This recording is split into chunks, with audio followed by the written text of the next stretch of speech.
ኮመንት ላይ አንድ ውስጥ ላይ ከውስጥ ምንጮቻችን ያሰባሰብነው መረጃም አለ። ብልጽግና መንደር የተፈጠረው ሽብር ሙስጠፌ ዑመር ጭምር የሶማሌ ክልል ሙስጠፌ ዑመር በጣም በርካታ ጠቅላይ ሚኒስትሩ ጭምር መረጃው ደርሶታል። ግን ያላጋለጠው ለራሱ ትልቁ የትኛው ይሻለኛል ሙስጠፌን ባባረው ይሻለኛል ወይስ ኪፕ ላድርገው ብሎ ኪፕ ያደረገበት ምክንያቱም አለ የደረሰ መረጃ። ግን እሱም 27 ዓመት ምናምን እያለ አበይ ስብሃትን ጭምር ፎቶ ለጥፎ ትዊት አድርጓል። አበይ ስብሃትን እንዴት ተሳተፈ ብሎ ግለሰብ ጠቀም ኢትዮጵያ የአብሮነት ኢትዮጵያ አብሮነት በነገራችን ላይ አይደለም የአብሮነት ኢትዮጵያ ተብሎ 130 ሚሊዮን ኢትዮጵያዊ ነኝ የሚል የሚሳተፍበት እገሌማ መሳተፍ የለበትም። ቀደም ብለው የገለጻቸው እኮ አሉ የኢሳት ቅርንጫፎች እኮ እነዛ ጭንጋፎች አሉ እኮ አንዳንዶቹ ያየሁት እኮ እንዴት ይሳተፋል አቶ እገሌ እንደሚሳተፋል ዘመነ ካሴ ጠበንጃ ይዞ የሚልም እንኳን አይቻቸዋለሁ። ጠበንጃ ይዞ ሰላም ይላል ወይ? ይሄ ብልጽግና መንደር ነው። የጥላቻ የደረቀ እዛው በፍጹም ሊጠረግ ያልቻለ የደረቀ ጥላቻ ደግሞ ህወሓት ለሚሳተፋል ያቺ መግለጫ ላይ የተሳተፈችው ልጅ እኮ አለች እኮ የኢሳቷ እንደተብላ ቆጣይ ህወሓት ኢትዮጵያ አይደለም ወይ የኢትዮጵያ ጉዳይ አይደለም አይመለከተውም ወይ ብሎ አሁን ኤሊት ነኝ የምትል ነች። አሁን እኮ በጣም ለራሷ ሰማይ የሰቀለች ልትወጥ ይችላለች ለራሷ የሰጠችው ግምት ማለት ነው። መሬት ላይ ያለው ግን ስብና የሰው ስብና ምን ደረጃ ላይ እንዳለ ማንኛውም ኢትዮጵያ ይመለከተኛል ብሎ እኔ ነኝ የምወስንልህ የሚል አካል ካልሆነ በስተቀር መቼም በሰላማዊ መንገድ ለምሳሌ አቶ ልደቱ በሰላማዊ መንገድ የሚያምን ነው። ኦላ በሰላማዊ መንገድ ውስጥ አይደለም ያለው ጠበንጃ አንግቦ እየታገለ ያለ መስዋዕትነት እየከፈለ ያለ ነው። ፋኖም እንደዚሁ ነው እና የተለያየ ጀዋርም ተናግሯል እኮ ሰምተዋል አይደል? እንትና ለምሳሌ እኔ ከዘመነና እንትና ጋር አልገናኝም አላምንበትም ግን የኢትዮጵያ ጉዳይ ስለሆነ ቁጭ ብለናል። ይሄ ትጥቅ ትግል አላምንበትም ማለቱ ነው። ግን አብረን የኢትዮጵያ ጉዳይ ግን ቁጭ ብለናል እየተሰባሰብን ነው ብሎ የተናገረበት ምክንያት የኛ ጉዳይ ነው። እስቲ እንስማቸው። ከአንደኛ ትልቅ ፈተና ሆኖ የሰነበተው ያዕቆብ የኦላ ነው። ከኦሮሚያ ምንጮቻችን ያሰባሰብነው ኦላ እንዳይሳተፍ ትልቅ ጉትጎታ አድርጓል። ውስጥ ለውስጥ በጣም ለምኗል። ጥረት ተደርጎ ነበር ኦላ እንዳይሳተፍ። በዚህ ላይ ይሄ የሰሜናውያን ነው የሚለው ትርክት ጭምር አስተጋብቶ ነበር ብልጽግና ኦህዴድ ብልጽግና አድርጎ ነበርና ምን አገባችሁ ይሄ እኮ እርስ በርስ እነሱን የኛን መንግስት የሞቱማ ኦሮሞን የሚሉት መንግስት ለመገልበጥ እኮ ነው እያሴሩ ያሉት። ጀዋር እኮ ዝም ብሎ ተባባሪ ሆኖ ነው የሻዕቢያ ተላላኪ ነው እንደዛ እኮ አሉን እኮ ሲሉት ነበር። የሻዕቢያ ተላላኪ ነው የግብጽ ተላላኪዎች ስለሆኑ ነው እንጂ ከዚህ እኮ ኦላ እያስገቡ ያሉት እኮ ለይስሙላ ነው። ዋናው ግን ኦላ ማስገባታቸው ዋና እየመጣ ያለው ለሰሜናዊ ማነው ከማል ገልቹ አራዊት ያለን ማለት ነው። አራዊት ብሎ ጽፏል በፌስቡክ ፔጁ። የሰሜናውያን ጭራቆች አራዊቶች ብሎናል። ምን አይነት እንግዲህ ጀነራል ነው ይሄ ኤሊት ነው። የሱን ፓርቲ ዲዞልቭ ለማድረግ 30 ሚሊዮን ተከፍሎት ዲዞልቭ ያደረገ ያፈረሰ ፓርቲ ለ30 ሚሊዮን ፖለቲካ ፓርቲውን የሸጠን የዛሬ አድርገውና ከኤርትራ ሄዶ ወደ ዩጋንዳ ሆኜ ይታገላል ብሎ 2000 ዶላር አዋጡ ተብሎ ዲያስፖራውን በልቶ ዩጋንዳ ሰራዊት እያጠራቀምኩ ነው ሰራዊት እያሰለጠንኩ ነው ብሎ አንድ ሰራዊት ሳይኖረው ዩጋንዳ ይሄን ሁሉ ሺህ ዶላር በልቷቸው ቅርጥፍጥፍ ያደረጋቸው ሰው ነው። በዚህ አጋጣሚ ብዙ የዲያስፖራ የሆነ ደጋፊዎች የሚያስታውሱት ብዙ መጥፎ ትዝታ አላቸው እና ከማል ገልቹ እንደዚህ አይነት ቋንቋ ሲጠቀም ኦላ እንዳይሳተፍ ትልቅ በህቡ እንነጋገር ምን ነው ከኛ ጋር ለምን አትነጋገሩ? ብልጽግና ይቀርባቸዋል እኮ እኛ እኮ እናንተ ሰዎች ነን። ቢያንስ በቋንቋ እንግባባለን። ለአንድ ጉዳይ ለአንድ ብሔር ነው የምንታገለውና እንነጋገር። እዚህ ተቃውሞ ላይ እንዳትሳተፉ የሚል ህቡ የሆነ እንትን ተደርጎ ነበር። እንደምታውቀው በኢንተርኔት ይተላለፋ ሲባል ዩቲዩብን ዲስኤብል አደረጉት። በአብዛኛው የኢትዮጵያ አካባቢ ዲስኤብል አደረጉት። ዋይፋይ አካባቢ ያሉትን ዲስኤብል አደረጉባቸው። ሞባይል ዳታ ጭምር ዲስኤብል አድርገው ነበር። መብራት ጭምር በሳተላይት እየተላለፈ ነው ዩቲዩብ ኢንተርኔት የተቆራረጠ ስለሆነ በሳተላይት እየተላለፈ ነው ሲባል አዲስ አበባ የተለያዩ ቦታዎች ደግሞ መብራት ማጥፋት ጀመሩ። ወዲያው መብራት ዞሎ አጥፉ ዘምዘም ማጥፋት ጀመሩ። ይሄ አንደኛው የስኬቱን መገለጫ ነው። እሱ ልደቱ የሚገለጸው ነገር ይሄ ስኬት ነው በራሱ በትንሽ ነገር እንዴት መርገብገብ እንደሚችል እንዴት መደንገጥ እንደቻለ ማሳያ ነው። ዜጎች ሲተባበሩ ኢትዮጵያውያን ሲተባበሩ ምን ማምጣት እንደሚቻል መሬት ላይ ደግሞ በሰላማዊ የሆነ ተቃውሞ አዲስ አበባ ይሄ ነገር ወደ መሬት ቢወርድ ኖሮ ምን አይነት መንግስት እጃችን ላይ እንዳለ ኢትዮጵያ ምድር ላይ እንዳለ ማሳያ ነው። እስቲ ጃልጣሄር አብዲ የተናገሩ ትንሽ ከትላንት ሌሎችን አቅርበን ነበርና ጃልጣሄር አብዲ ትንሽ እናቅርብ። ካለው አገዛዝና ካለፉትም አገዛዞች ጋር ጊዜ እና ቻንስ ሲገኝ የሰላም ንግግር ተደርጓል። አሁንም በመካከላቸው እንደው ምሳሌ እንዲሆን የፖለቲካ ልዩነቶች ያስተሳሰብ ልዩነቶች በሰላም መፈታት እንዳለባቸው ለማረጋገጥ በፍቅም ትግል ያሉ በፖለቲካም ትግል ያሉ ሁሉ በግልጽም ሆነ በህቡ እንደሚመቻቸው መነጋገር መግባባት ስላለው ሁኔታና ስለወደፊቱ የህዝቦቻችን የህዝቦች እድል መወያየት ያስፈልጋል እና በመሰረቱ የፖለቲካ ችግሮች በሰላማዊ መንገድ እንዲፈቱ በሚል ነው ካለው አገዛዝ እንኳን የምንነጋገረው። በታጋዮች መካከል ለነጻነትና ለዲሞክራሲ በሚታገሉ ታጋዮች መካከል በሰላም የማይፈታ ችግር አለ ብዬ አላምንም። በግሌም ድርጅታችንም ትግላችንም ከድሮ ጀምሮ የማውቀው ይሄ ነው እና ማንኛውንም ትግል መፍታት ይቻላል። ሰላማዊ መንገድ የማይከተል በግርግር በኬዝ የሚያምን በቅጥፈት በህገወጥነት የሚያምን በዚህ ቅጥፈት ለመኖር የቆረጠን ስርዓት ለማንበርከክ የዚህን አገዛዝ ዘይቤ ለማክተም ተቃዋሚ ድርጅቶች መግባባት መመካከር ስልቶቻቸውን ትግሎቻቸውን ማስተባበር የግድ ነው። ልናልፈው የምንችለው ጉዳይ አይደለም። ይሄኛው የጃልጣሄር አብዲ የኦላ የህግ ጉዳዮች አማካሪና የቲንክ ታንክ ግሩፑን ከውጭ ሆነው የሚመሩት ናቸው።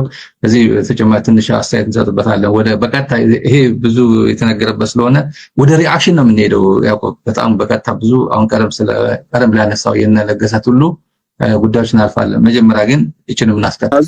ወደዚህ አይነት መራራ ትግል ውስጥ የገባው መሮት ብቻ አይደለም፣ የሰላም መንገዶች ሁሉ ተዘግተውበት እንጂ። የታመመ አዲስ አበባ ሄጄ ልታከም ቢል ተደብድቦ ይመለሳል። በተለያዩ ሀገሪቱ ክፍሎች ያለን አማራ እየገደሉ የተረፈውን አፈናቀሉት። በአንድ ወቅት የተባበሩት መንግስታት ድርጅት እንዳለው በ11 የአማራ ክልል ዞኖች ውስጥ 11 የተፈናቃይ መጠለያዎች ተፈጠሩ። እነዚህን ተፈናቃዮች የደቡብ የኦሮሞ ወይም የቤኒሻንጉል ህዝብ ያፈናቀላቸውና ውጡልኝ ያላቸው አይደሉም። ገድሎ የተረፉትንም ነቅሎ ያፈናቀላቸው የአብይ አህመድና የሽመልስ አብዲሳ አገዛዝ የሻሊ ሐሰን ተላላኪያዊ መዋቅርና ስራ ነው። የአማራን ህዝብ አፈናቅለው ብቻ አልበቃቸውም። በቀይም መጠን እንገላለን፣ አትግደሉኝ፣ አታፈናቅሉኝ ብሎ በየከተማው በየአደባባዩ ተሰለፈ። ህዝባችን ለጠየቃቸው ጥያቄዎች ሁሉ የሚሰጠው ምላሽ ግድያና ጥቃት ሲሆን አሁንስ በዛ በሚል ውሳኔ እርምጃውን ከሰልፍ ወደ ሰይፍ አሳድጓል። ይህንን ሰይፍ ወደ ፎቶ የምንመልሰው አብይ አህመድና ግብረ አበሮቹ የአማራን ህዝብ የሚገድሉበት ክንድ ሲሰባበር ነው ብሎ ወሰነ። የአማራ ህዝብ አንገት ደፍቶ እንዲኖር የሚፈልግ ኃይል ሁሉ መጀመሪያ እርሱ ራሱ ይደፋል ወይም ይደፋል ብሎ አፈሙዙን ወደ ጥላቶቹ አዙሯል። እናም ሰላም ይምጣ የሚለውን አጀንዳ የአማራ ህዝብ ገና ከማለዳው ሲጠይቀው የነበርና ጥቅሜና ፍላጎቴም የሚከበረው በዚህ መንገድ ብቻ ነው ብሎ የሚያምን እንጂ ፈልጎት ወደ ውጊያ የገባ አይደለም። በአሁኑ ወቅት ሁለት በጣም አሳሳቢ አንገብጋቢ ጉዳዮች ለኢትዮጵያ ዜጎች ያሉ ይመስለኛል። አንዱ የዳቦ ጉዳይ ነው። ኢትዮጵያ እኛ ኢትዮጵያኖች የኢትዮጵያ ዜጎች ደህንነትን እናውቀዋለን። ደሃው ነው የሚያደግነው ስለሆነ ሚውጣስ ግን እንደ ዘንድሮ የባሰ የሚያማርር የሚያስጠላ ድህነት አይቼ አላቅም። ያየ ሰው መጥቶ መናገር ይችላል። በተለይ ደግሞ ከተሜውና በእኛ አቅም በእኛ ደረጃ ሚድል ክላስ የሚባለው ማህበረሰባችን ይሄ አንቶከን ባወጣ ሐኪሞቻችን ኢንጂነሮቻችን ምግብ ለራሳቸውና ልጆቻቸው ማጉረት ከቨር አፎርድ ማድረግ የማይችሉበት ደረጃ ላይ ነው ድረስ ነው። ገበሬው በየአመቱ እያደገ ያለው ማዳበሪያ በተለይ አምና 3500 የነበረ ማዳበሪያ ዘንድሮ ከ9000 በላይ በመሆኑ በተናጋሪዎች ረገድ ትልቅ ውጤት ነው የታየው። ከሁሉም በላይ ደግሞ ተናጋሪዎች ቅድም እንዳልኩት የተለያየ ያሳሰብ ልዩነት ከኛም ጋር እርስ በራሳቸው እያላቸው የጉዳዩን ትልቅነት የኢትዮጵያ ሕዝብ አጀንዳነት ብቻ በማየት መገኘታቸው ምን ያህል ካለፈ ስህተታችን ድክመታችን የኢትዮጵያ ተቃዋሚ ኃይሎች እየተማርን እንደመጣ እና ወደፊት ወደ ተሻለ አቅጣጫ ለመሄድ እየተዘጋጀን እንደሆነ የሚያሳይ ይመስለኛል። እና ተናጋሪዎች ከልብ ነው የማመሰግነው፣ አክባሪ ይስጥልኝ።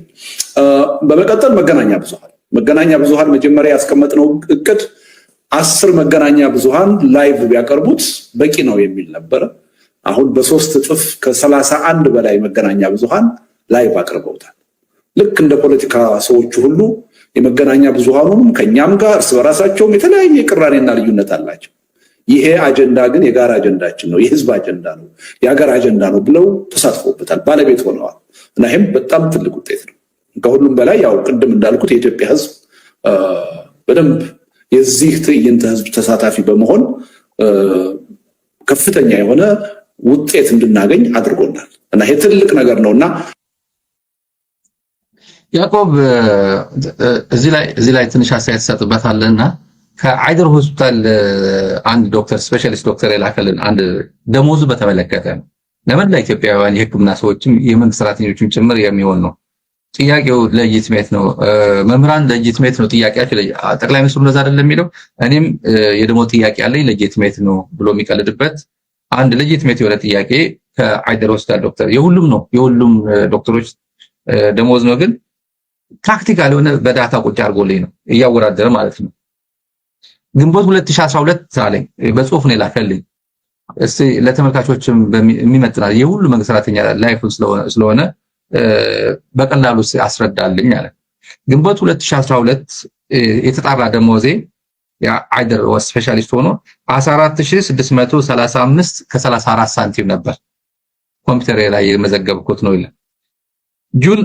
ጁን 7 2020 ማለት ግንቦት 30 2012 አንድ የአሜሪካን ዶላር 34 ዶላር ከ0.14 ሳንቲም ነበር።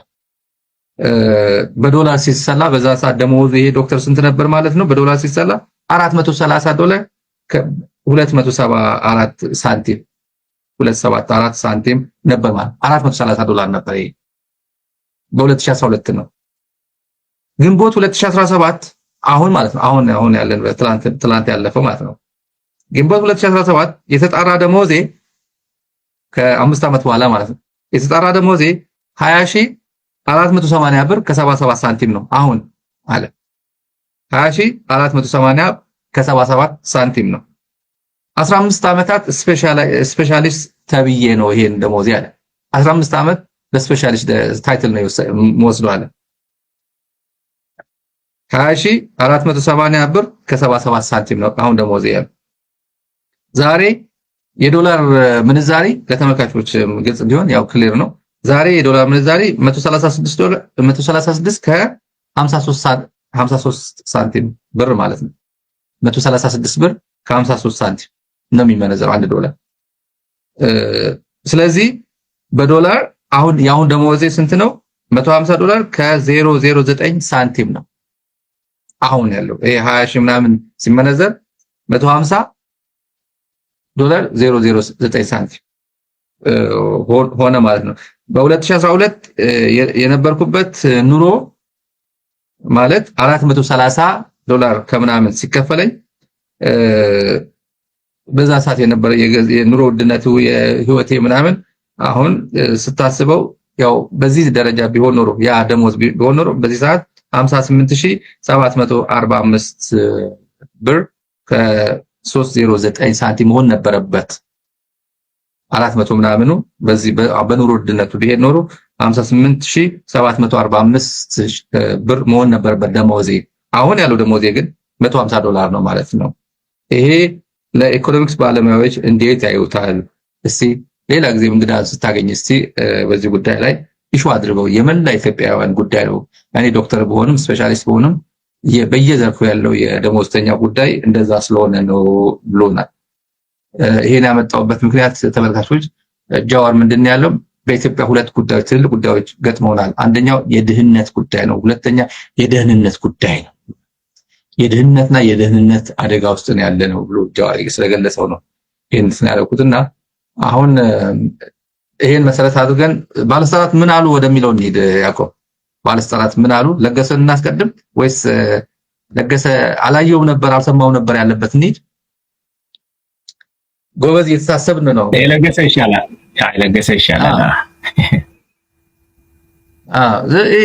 በነገራችን ላይ ይሄ ሲጨብስ ነው። ስንት ሰዓት ነው ፖስት ያደረገው ብትለው ይሄ የሚጨብስበት ሰዓት ነው። የሚጨብስበት ሰዓት ነው። አንድ ማረጋገጫ ልንገርህ። በጣም አንድ ትክክለኛ ዝም ብሎ ማለት ያው ሬድዋን ሁሴን የሚያውቀው ጉዳይ ማለት ነው። ከፕሪቶሪያ ሰላም ስምምነት በኋላ የተወሰነ ማለት ይሄ ስለሚያውቀው ሬድዋን ሁሴን ስለሚያውቀው ጉዳይ ነው። ይሄ ከፕሪቶሪያ ሰላም ስምምነት በኋላ የጸባጫሪ የሆነ ስቴትመንት ማታ ጻፈ። ማታ ሰዓቱን ሳይሆን ማታ ፖስት ያደረገበት ሰዓት ሳይሆን ማለት ተው አልኳችሁ። እናንተ የመንግስት ባለስልጣናት ጉዳይ ሲኖራችሁ ለገሰት ሁሉ ቬሪፋይድ ነው፣ የኔ አይደለም ሊል አይችልም። ቬሪፋይድ ነው ፌስቡክ ለገሰት ሁሉ ነው። የኮሙኒኬሽን ጉዳይ ሲኖራችሁ በኦፊሻል ፔጃችሁ ጻፉ። የግል ፌስቡካችሁ ኮት ይደረጋል። ምክንያቱም ሚኒስትር ብዙ ሰው አይለየውም። እንደ ግለሰብ ነው የጻፈው እንደ መንግስት ባለስልጣን ነው የጻፈው የሚለው ሰው ዲፈረንሺየት ስለማደርገው ስትጠጡ ስትዝናኑ ሎከር ውስጥ ቆልፉት ሞባይላችሁን አልኩት። ኮት የሱን እንትን አድርጌ ማለት ስክሪንሾት ወስጄ ጸባጫሪ ስለሆነ ለሰላም ያኔ እየሰራ ነው ብለን ስለምናምን ነበር። እኔ ያምን ነበርኩ። በቃ ከዚህ ሁሉ ደመፋሳሽ በኋላ ወደ ሰላም ይወስዳታል አብይ አህመድ እና የሆነ የሚጸጽተው ነገር ይኖራል ብዬ ነበር ያኔ ማምነውና ጸባጫሪ የሆነ ነገሮች ላይ ላለማጋጋት ዝም ምን ነበር እንመክራቸው ነበር እዚሁ ነው እና ስትዝናኑ ሞቅ ሲላችሁ የሆነ ነገር ስሜታችሁ እንኳን ቢቀሰቅሳችሁ ሎከሩ የሆነ ቦታ ላይ ቆልፉት። ዝም ብላችሁ ዘና በሉ። ስትዝናኑ ሞባይላችሁ ላይ አትሄዱ ብዬ ኮሜንት አደረኩበት። የሰውዬው እንትን አድርጌ ከትግራይ አንድ ባለስልጣን ደወለ። ሬድዋን ጋር ደወለ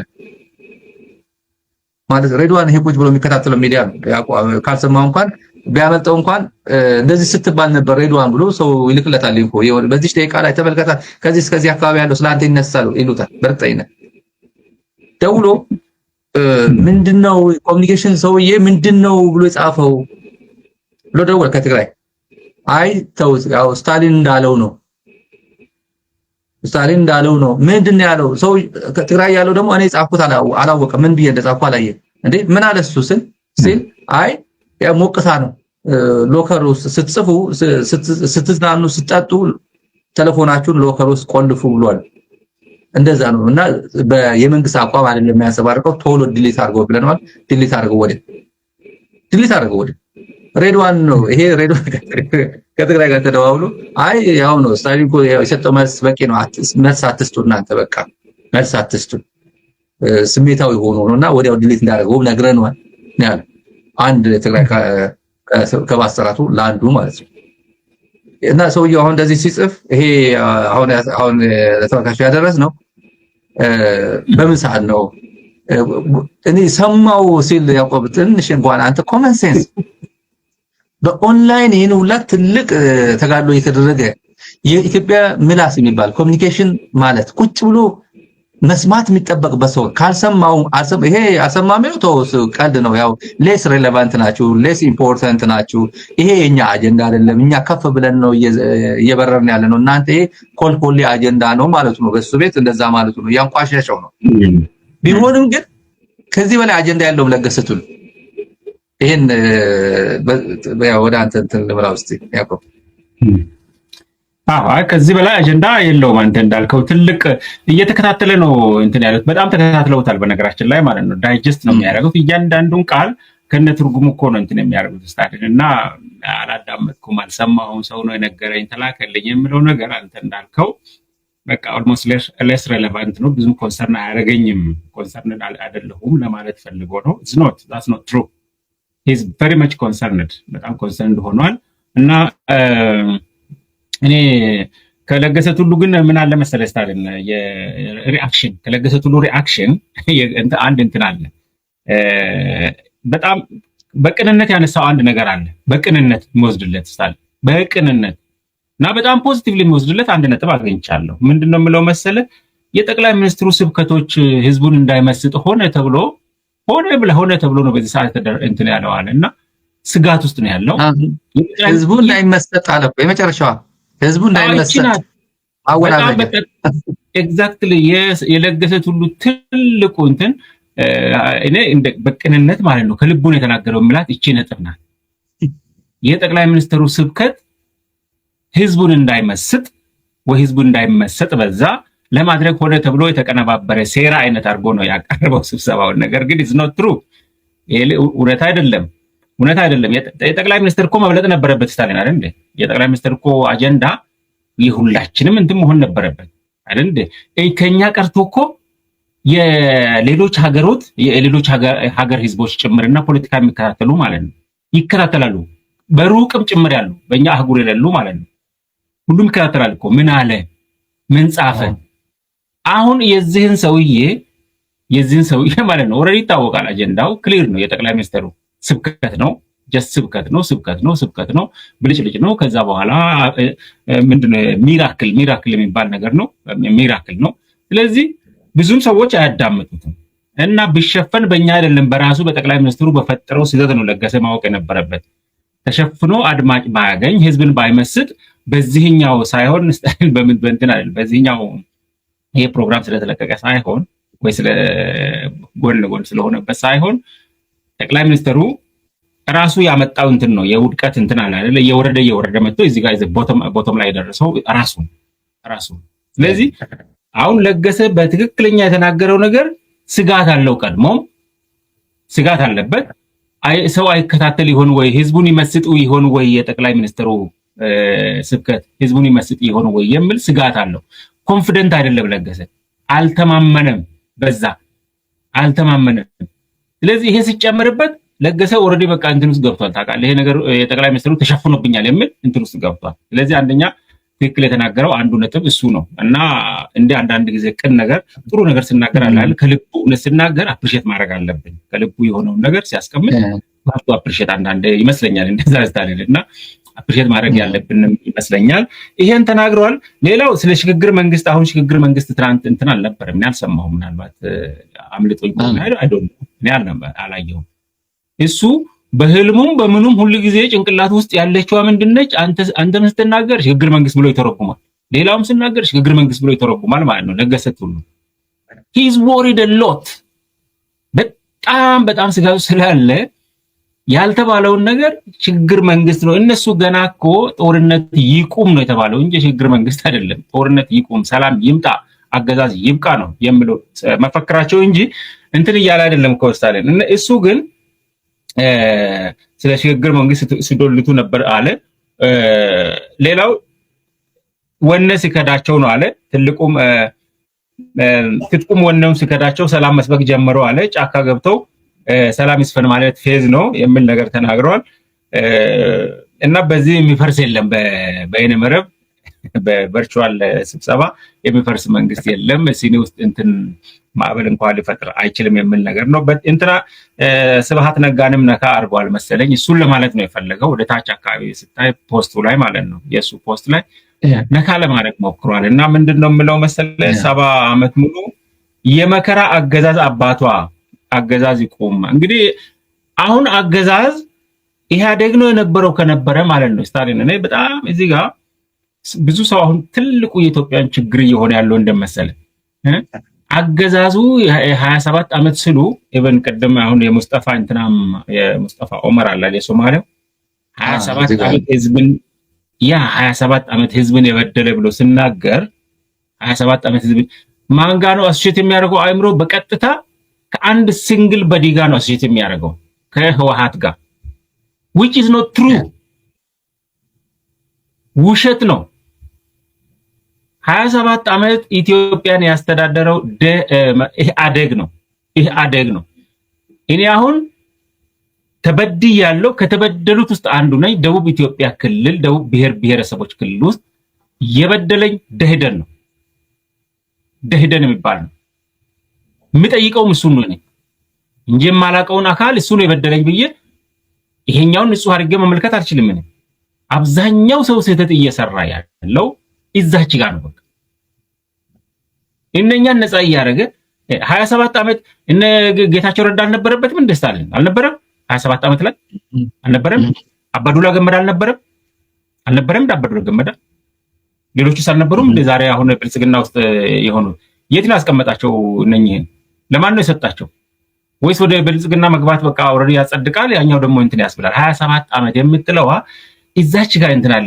እሱም ብቻ ሳይሆን ብዙ ሰዎች አሁን ወደዛ ስለሚሄዱ ነው በነገራችን ላይ ማለት ነው። አንዷ ነገር በጣም ሰው ማሰብ ያለበትና ማጥራት ያለበት እቺ ነው። በቃ እቺ ነው። ማን ነው ተጠያቂው ለ27 ዓመት? 27 የሚባለው ማለት ነው ሊትራሊ 27 አይደለም የሚለው ነገር እንዳለ ይቀመጥ ቁጥሩ። ግን 27 ዓመት ተጠያቂው ማን ነው የሚሆነው? ማን ነው የሚሆነው? ይሄ መጥራት ያለበት ጉዳይ እኮ ነው። ይሄንን ሮንግሊ ዲፋይን ካረክ ሮንግ እንትን ላይ ትደርሳለህ። ሂደትህም ሮንግ ይሆናል፣ ኮንክሉዥንም ሮንግ ይሆናል። አሁን ማን ነው 27 ዓመት የበደለ? ትግራይን ያስተዳድረው ህወሓት ነው። በአጠቃላይ ኦቨርኦል ደግሞ በጋራ ጆይንትሊ ኮሌክቲቭሊ ነው የሚጠየቁት። በሀገር ደረጃ በደረሰው ኮሌክቲቭሊ ነው የሚጠየቁት። ኦህዴድም በአዴንም ደኢህዴንም ተጠያቂ ናቸው ኮሌክቲቭሊ። ነገር ግን ምን እየተባለ ነው? የህወሓት አገዛዝ በተለይ አሁን እዛ አካባቢ ስፔሻሊ ቅድም የጠቀስከው አሁን ይሄ የኢሳት ነው የኢሳት ፍርስራሾች አሉ አይደለ? አንዳንዶች የመፈወስ ምልክት ይታይባቸዋል። የመፈወስ ምልክት ምክንያቱም ይሄ ነገር መፈወስ የሚለውን ቃል የምጠቀመው ለምን እንደሆነ ታውቃለህ? ይሄ ነገር በሽታ ስለሆነ ነው። በሽታ ነው። በጣም ትልቅ በሽታ እኮ ነው። ካለቀቀ በሽታ እኮ ነው። ካንሰር እኮ ነው። አደገኛ ነገር እኮ ነው። ታውቃለህ? መንገድ ያስትሃል፣ ከሰው ጋር እንትን ይልሃል፣ መፍትሄ እንዳትመለከት ያደርጋል። በጣም መጥፎ በሽታ ማለት ነው። ሮንግ ነው እንትኑ ዳያግኖዝ እንትና 27 ዓመት ቅድም የጠቀስካት አሁን ከዛ መነሻ ነው። ቢኮዝ እሱ አሁን አብይ የሚያዘጋጀው ሰልፍ ላይ ነው መሄድ ያለባት ስታልን እኔም መክረው ማለት ነው። ይኸውልህ እንደዚህ ካለች አንዱ አሁን በዚህ ላይ አብይ እንኳን ተጋብዞ አልመጣም አለ እንጂ የተጋበዘ ኢትዮጵያዊን ለምን ይገኛል እከለ የምትብላ ዲፋይን የምታደርግ ከሆነ መሆን ያለበት ምንድነው መሰለህ? አብይ እንዲህ አይነት ሰልፍ ሲጠራ ያኔ በቃ መሳተፍ አለባት። የሷ ሰልፍ እዛ ጋር ነው ብሎንግ የምታደርገው ማለት ነው። ቦታው እዛ። እንዲህ አይነት ሰዎች በነገራችን ላይ ይኸውልህ የት ነው እንትን ያሉት መሰለህ? ተሰብስበው ይሄ እኔ አውቅልሃለሁ የሚሉ ሰዎች እኔ አውቅልሃለሁ ባዮች ማለት ነው። የኔ አውቅልሃለሁ በሽታ ያጠቃቸው እነኚህ አሉ አይደል? አሁን የት ነው የተከመሩት መሰለህ? ሄዶ የአማራ ህዝብን ዋጋ ወደ ማስከፈል ገቡ። የአማራ ትግል ደጋፊ መስለው የአማራ ትግል ላይ ተቆልለው ማለት ነው። በአጋጣሚ ሚዲያ እጃቸው ስለገባ በአጋጣሚ ፕሪቪሌጅድ ድሮ ማለት ነው። በድሮ ከዛ በፊት በነበሩ ስርዓቶች ፕሪቪሌጅ ስለነበሩ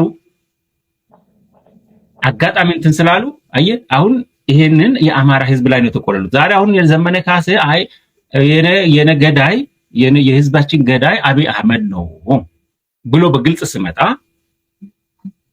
በግልጽ እንድስናገር አይ እንዲህ አይባልም ነው እያሉ ያሉት። እንዲህ አይባልም ማለት ያለብህ 27 ዓመት የበደለ ያለ ይሄን ነው ማለት ያለብህ። እንዲህ ስትል ትክክለኛ ትባላለህ። እንዲህ ስትበይን ጠላት እንዲህ ስትበይን ትክክለኛ ትባላለህ። አዘራዎች ትክክለኛ አይደለህም። ምን ይላሉ መሰለህ? አንዱ ጽፎ እኔ አይቻለሁ ስታሊን ይሄ አንደኛው ከኢሳት ፍንክካጅ የነሱንም ሪአክሽን ማየት አለብን ለመሰለህ። የነሱን ሪአክሽን ብናይ ማለት ነው። አንደኛው ምን ይላል መሰለህ? ከኢሳት አንዱ ፍንክካች ማለት ነው ትናንት ይሄን አስተላልፏል።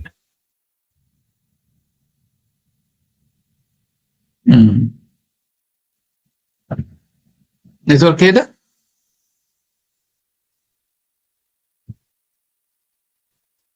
ኔትወርክ ሄዷል መሰለኝ። ተመልካቾች እኔ እቀጥላለሁ እስኪመጣ ድረስ ይሄን እኔ እስኪመጣ ድረስ እቀጥላለሁ ተመልካቾች።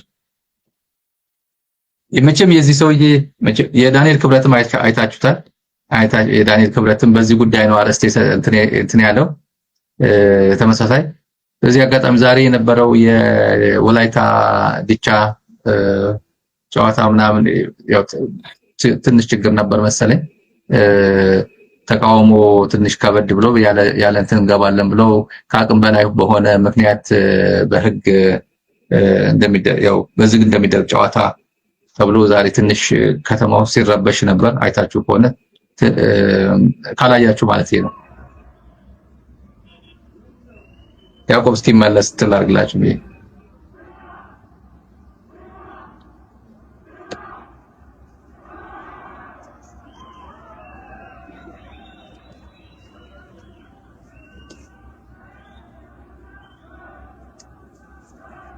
እየጠበኩ ነበር። ያዕቆብ ኔትወርክ ተቋርጦ መሰለኝ የእንትን እያደረግን ነው። ያዕቆብ ይሰማል አይደል? ኦኬ ሶሪ፣ ይቅርታ። ይሰማል አሁን? ይሰማል። አይ የዛሬ የነበረው የጉዳይ ወደ ትልቁ የዛሬ ጠቅላይ ሚኒስትሩ ስለ ኤርትራ ጉዳይ የተናገረበት ምናምን የወደብ ጉዳይ ኤርትራ እውቅና አልሰጥም ያለበት ቋንቋዎችን ጭምር ወደዛ ከምን እንሄዳለን። ግን የዛሬ የነበረው ትንሽ ከበድ ያሉ ውሎች ነበሩ። መንገድ ያበላችሁ ነው።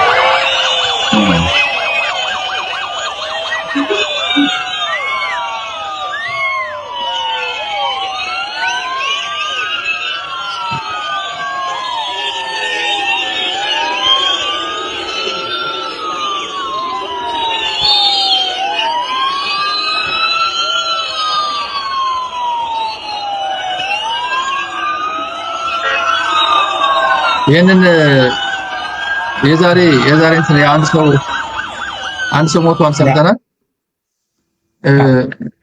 ያሳዝናል። ይሄን የሆነ በጉዳይን በአንድ ደቂቃ ምናምን እንትን አጠናቀውና ወደ የጠቅላይ ሚኒስትሩ ጉዳይ እንሄዳለን። ከዚህ በኋላ ትግርኛ በቀጥታ ቴሌፎን አለን። ከዚህ በኋላ ተመልካቾቻችን የምትሳተፉ የኤርትራ ጉዞ በተመለከተ አስተያየት የምትሰጡበት ፕሮግራም አለ። ከዚህ በኋላ ተጋሩ ኤርትራውያንም ሌሎች የሚሳተፉበት